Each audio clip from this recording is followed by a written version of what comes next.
With that, join me in welcoming the Vice President of the United States of America, J.D. Vance.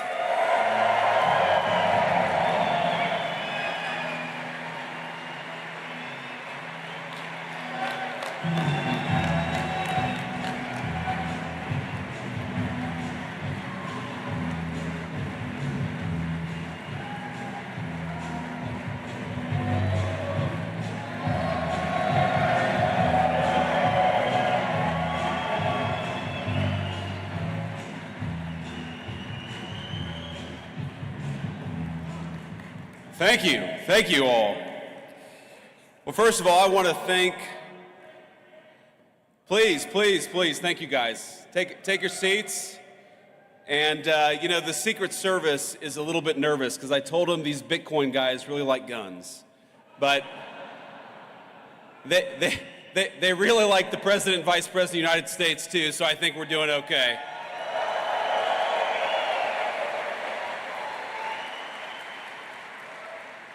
So I first have to thank David Bailey, grateful for everything that you've done for the Bitcoin community. Thanks in particular for what you did for me and the president, helping us get from candidacy to the White House, because we've done, I think, a lot of good in the past 120 days, and I don't think we could have done it without David's support.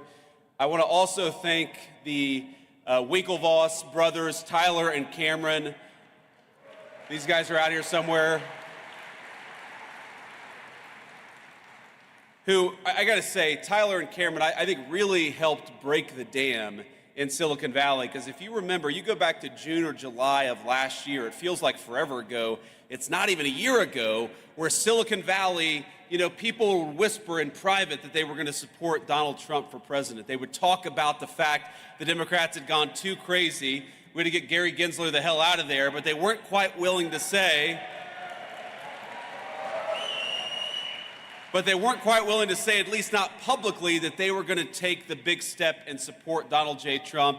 And Cameron and Tyler Winklevoss, I think they were some of the first big names in Silicon Valley to take that step, and a whole host of people followed them. So Cameron and Tyler, thank you for that.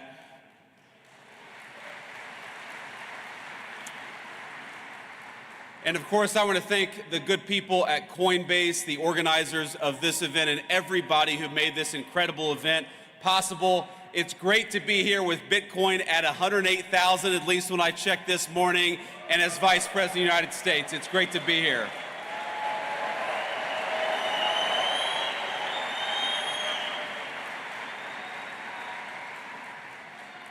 Now, you guys know I get to meet a lot of exciting people in my job, but it's been quite a while since I've been to a conference with this level of energy. I mean, hell, you guys came out here at 9 a.m. after a long night, I'm sure, in Las Vegas. You can't do that without a lot of good energy. But I promise I'm not just saying that to juice my own meme coins. But I think it's wrong, actually, to call this just a conference. This isn't a conference of people. This is a movement, and I'm proud to stand with you here today.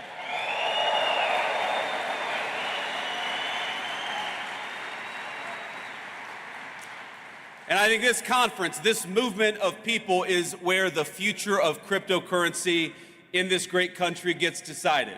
So let's start by making one thing abundantly clear. That future is going to be decided by the people, by you, not by unelected bureaucrats.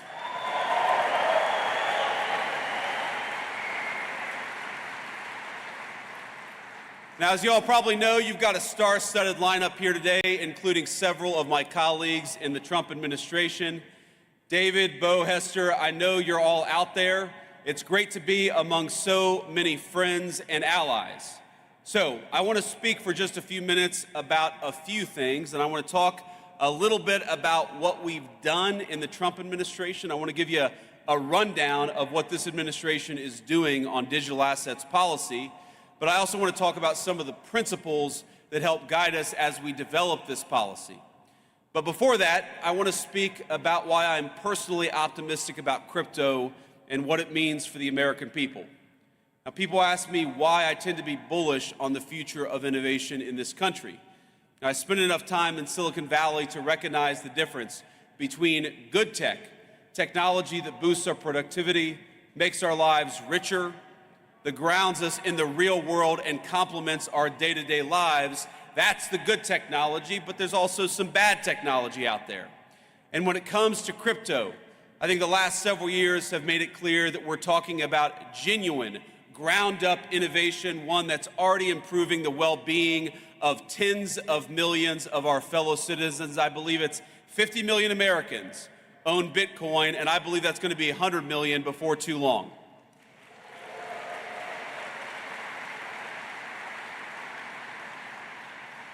But it's not just about Bitcoin and about the value that's been generated, the wealth that's been generated by so many millions of our fellow citizens. Through decentralized finance, crypto has transformed how Americans transact with one another. It's expanded access to banking for many who may not otherwise have had it. And every single day, I feel like I see some groundbreaking new use of blockchain tech, whether it's in supply chain management, whether it's in hospitals, or whether it's in changing how we track and store patients' private health records. But for each of these new forward-looking applications, I also feel like there's an incredibly value-conservative element to crypto technology, and that's as a hedge. Crypto is a hedge against bad policymaking from Washington, no matter what party is in control. It's a hedge against skyrocketing inflation, which has eroded the real savings rate of Americans over the last 4 years. And as you all know well, it's a hedge against a private sector that's increasingly willing to discriminate against consumers on the basis of their basic beliefs, including their politics.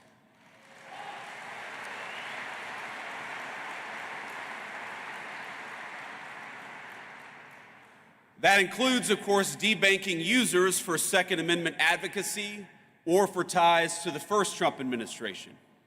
In Canada, the government did the same to kill those big truck driver protests in 2022. Less than a week later, they succeeded. The protests were over. But maybe most importantly, I see crypto as a hedge against one of the most dangerous trends in the digital era in both the public and private sectors. And that's of elites who, rather than innovate themselves, prefer to simply take over and co-opt cutting-edge technologies to assert their control over other people.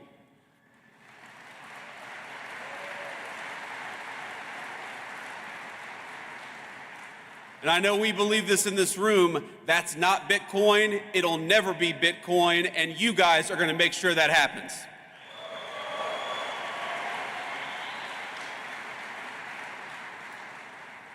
But as you know, there's a new sheriff in town because after 4 years of mistreatment and outright hostility led by Democrat regulators, lawmakers in this country have a choice. Will we lead our nation into a future of financial sovereignty, of innovation, and of prosperity, or will we let unelected bureaucrats and foreign competitors write the rules for us? And I'm here today to say loud and clear, with President Trump, crypto finally has a champion and an ally in the White House.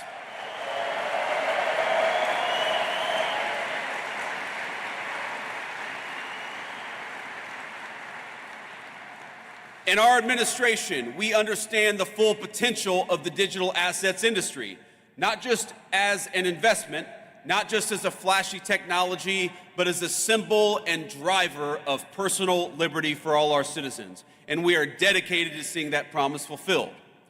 The way that we see it, the people in this room are the digital pioneers of the American economy. And that's why our administration is doing something a little unusual in Washington. We're listening to all of you as you blaze the trail of innovation. The innovators in this room are making people's lives better. You're pushing boundaries and solving problems, injecting unprecedented transparency into how we do commerce.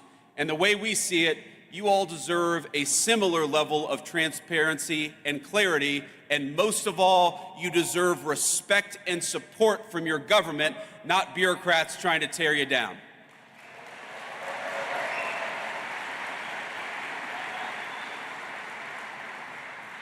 Now that means a few substantive concrete steps, and of course the first and most important of those steps is straightforward. We've got to clean up the wreckage that the last administration left us, and since day one, that is exactly what we've been trying to do.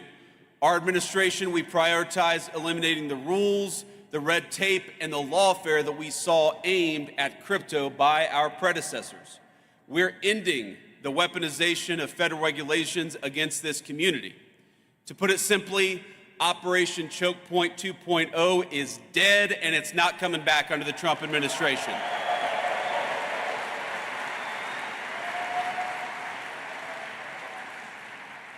And by the way, it's crazy that was ever even controversial, the idea of using the regulatory power of the government to crush an industry and to crush people who espoused a view that you didn't like. It's crazy, but let my words today serve as Operation Choke Point. Let me serve as its obituary. Now this is my vow to every single person here.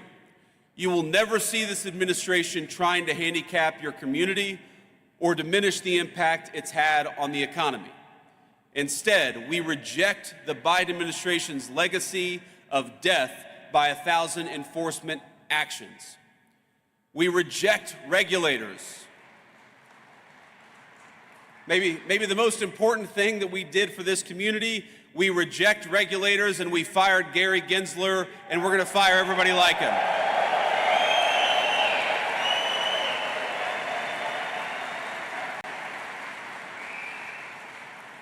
And we know that people like Gary Gensler, the game that they played is that under the pretense of consumer protection, they attacked every single effort to democratize our financial markets, and that is over. America. I grew up in a working class family. I believe that America is a place where anyone should be able to make a fortune, no matter where you grew up, what degree you may or may not have. And in recent years, I'm hard-pressed to think of a better place to do so than right here in the digital assets industry. Now, our second substantive step is we're trying to create a clear, pro-growth legal framework for stablecoins in this country. And I know we've got some solid allies in Congress. Is Cynthia Loomis out there today, or did she already go home? Well, you know, I was supposed to have dinner last night with Cynthia Loomis. We had a little event yesterday. And I looked around, I said, where the hell is Cynthia Loomis? And somebody said, well, she's got a dinner she had to go to. And I said, I'm the vice president. Unless she's having dinner with the president, Cynthia does not have an excuse to skip this event. But we love Cynthia, and I know that she's one of the great advocates for your industry in the United States Congress.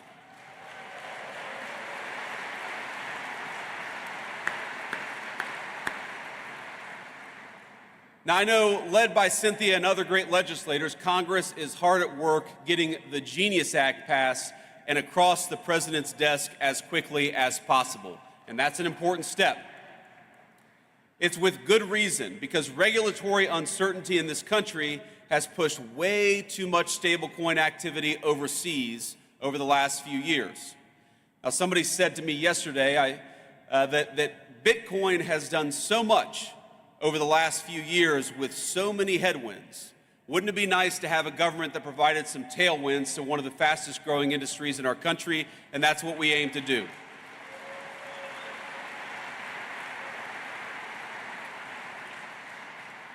And once the Genius Act is enacted, it's poised to vastly expand the use of stablecoins as a digital payment system for millions of our fellow Americans. It'll also protect coin holders and inject further transparency into the market. And let me be emphatic on one other point. In this administration, we do not think that stablecoins threaten the integrity of the United States dollar, quite the opposite.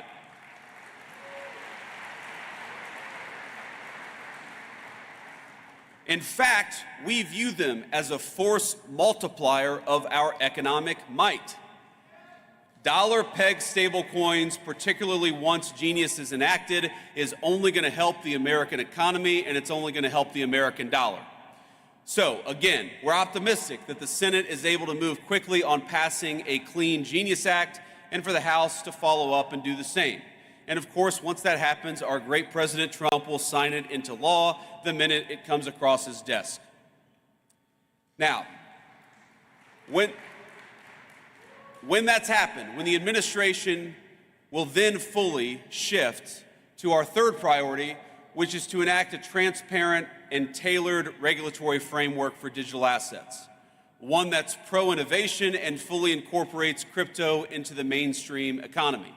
And again, I've talked to so many of you over the last couple of days, and the consistent fear that I hear with all the great things that have happened over the last couple of months, the consistent fear that I hear is that there's still this perception that digital assets are not welcome in the mainstream economy. And let me promise you that our effort to change the policy is purely about changing that.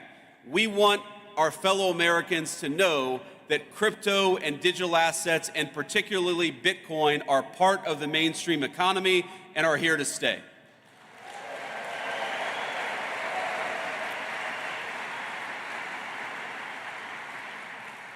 Now, we think the way to do that legislatively, because again, I hope that our party is in charge for a long time, but nothing is ever guaranteed in politics. So the best way to ensure that crypto is part of the mainstream economy is through a market structure bill that champions and doesn't restrict the extraordinary value that Bitcoin and other digital assets represent. Right now, in this Congress and with this administration, we have a once-in-a-generation opportunity to unleash innovation and use it to improve the lives of countless American citizens. But if we fail to create regulatory clarity now, we risk chasing this $3 trillion industry offshore in search of a friendlier jurisdiction, and President Trump is going to fight to make sure that does not happen.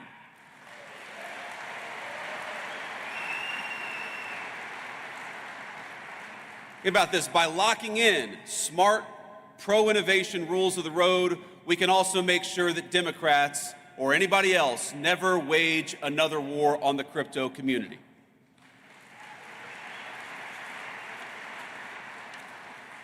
Now, I've already hit my time here, but before I head back to Washington, let me offer you just a few bits of advice and a few thoughts on where this industry is going. This is one politician's perspective, so take it for what it's worth. Maybe a little bit less than one Bitcoin right now. But let me say a few things. First of all, I remember when I ran for Senate, the first time I'd ever entered politics back in 2022. And one of the frustrations, honestly, that I had with the crypto community as a person who was one of the only people running for office who actually owned Bitcoin, and I still own a fair amount of Bitcoin today.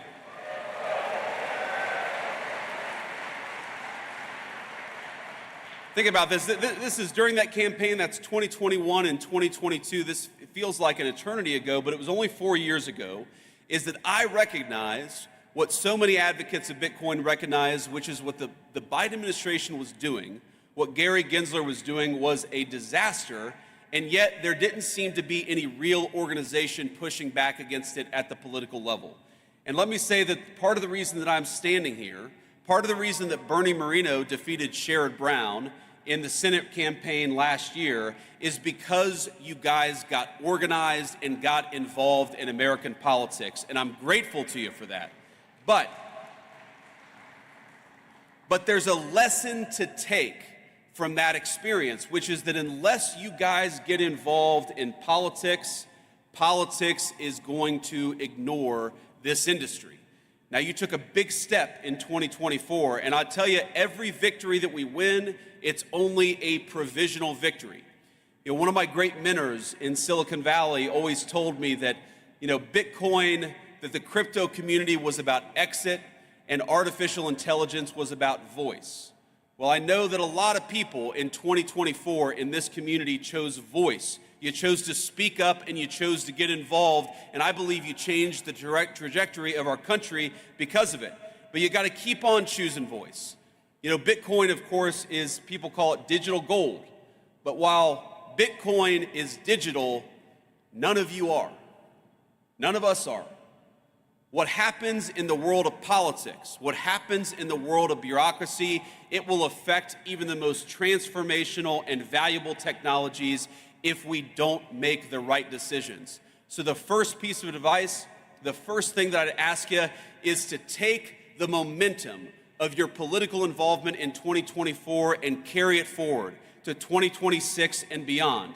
Don't ignore politics, because I guarantee you, my friends, politics is not going to ignore this community, not now and not in the future.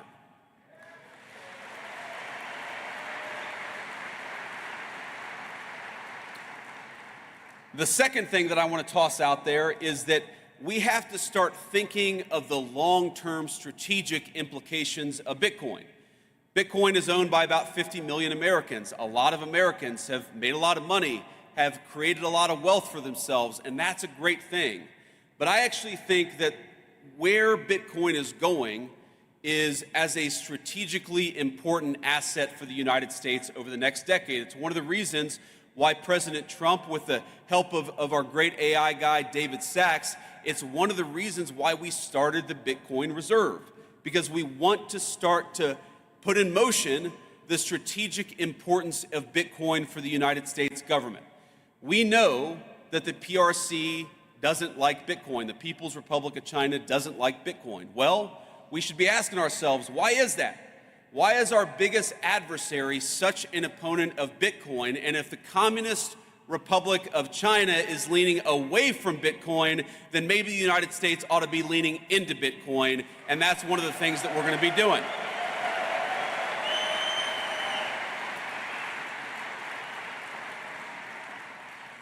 But that's not a vice president standing up here and talking at you. The way that Bitcoin is involved in the strategic future of our country, that's got to be a two-way conversation. And so when I talk about getting involved in politics, one of the things that you guys got to do is continue to give us feedback and continue to tell us the ways in which Bitcoin can play a positive role in the strategic future of this country. I know the Bitcoin Policy Institute is working on this very topic now, but all of you have got to be involved in this conversation, because I don't think any of us want to wake up in a country 10 years from now that is less wealthy and less prosperous because we made bad decisions today. We're going to make the right decisions, but that depends on you guys being part of the conversation. So be part of that conversation. And here's the third thought that I want to leave you with. You know, one of the ways you hear this stated is that crypto is fundamentally a conservative or right-leaning technology, and artificial intelligence is fundamentally a left-leaning or a communist technology.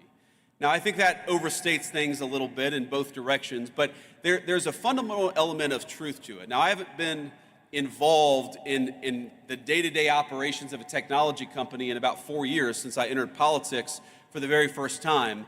But what I've noticed is that very smart right-wing people in tech tend to be attracted to Bitcoin and crypto, and very smart left-leaning people in tech tend to be more attracted to AI. Again, that's a gross generalization, it's an overstatement, but there's an element of truth to it. But what I'd ask you all is to remember that what happens in AI is very much going to affect, in good and bad ways, what happens to Bitcoin. And of course, what happens to Bitcoin is very much going to affect what happens in AI. So, while this is certainly a Bitcoin conference, and I know we're all proud of what you guys have accomplished over the last 10 years, my final piece of advice is to make sure you're keeping tabs on and staying involved in what's happening with artificial intelligence, because I don't want Bitcoin to be negatively affected by what happens in AI, and most importantly, I don't want America to be negatively affected by what happens in AI. And the best way to ensure that smart people are at the AI conversation is to ensure that Bitcoin is part of the artificial intelligence conversation. Our administration is committed to it. I want you guys to be committed to it as well.